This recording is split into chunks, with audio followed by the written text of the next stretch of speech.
গুৱাহাটীৰ জাপৰিগোগত শ্ৰীকৃষ্ণৰ ৰাসলীলা উদযাপন বৃহত্তৰ জাপৰিগোগ বিষ্ণু সুৰুজ জ্যোতি মহিলা সমিতিৰ উদ্যোগত ৰাসলীলা ৰাধা গোবিন্দ বৰুৱা কলা ক্ৰীড়া ক্ষেত্ৰত ভাওনাৰ লগতে মহাৰাস পৰিৱেশ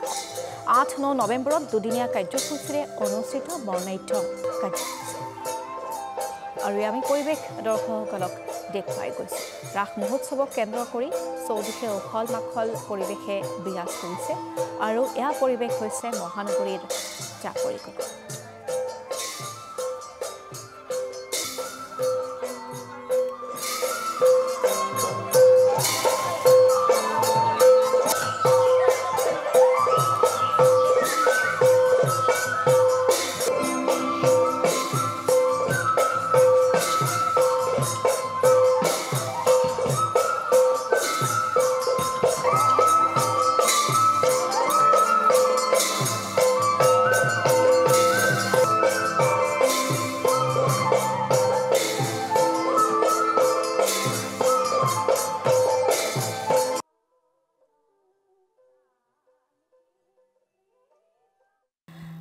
এখন ৰাস আমাৰ এবাৰ সপ্তম বাৰ্ষিক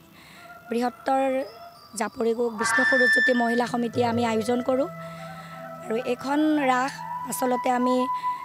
নৱপ্ৰজন্মক জনাবৰ কাৰণে যে এনেকুৱা এটা লোক সংস্কৃতি আমাৰ আছে আমি সেই উদ্দেশ্য আগত ৰাখি এই ৰাসখন আৰম্ভ কৰিছিলোঁ আৰু আজি মানে খুব সুন্দৰ এটা পৰ্যায় আমি পাইছোঁ ৰাইজৰ সঁহাৰি পাইছোঁ খুব সুন্দৰ ৰাইজৰ সঁহাৰি আৰু আজি আপোনালোকে দেখিছে মহাৰাস চলি আছে যোৱাকালিতো আমাৰ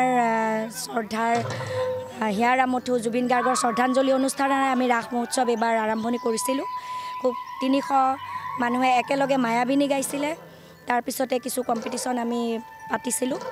সেইখিনিৰ সফল পৰিসমাপ্তিৰ পাছত আজি শ্ৰীকৃষ্ণৰ মহাৰাস আয়োজন হৈ আছে আৰু খুব সুন্দৰভাৱে পৰিৱেশন হৈ আছে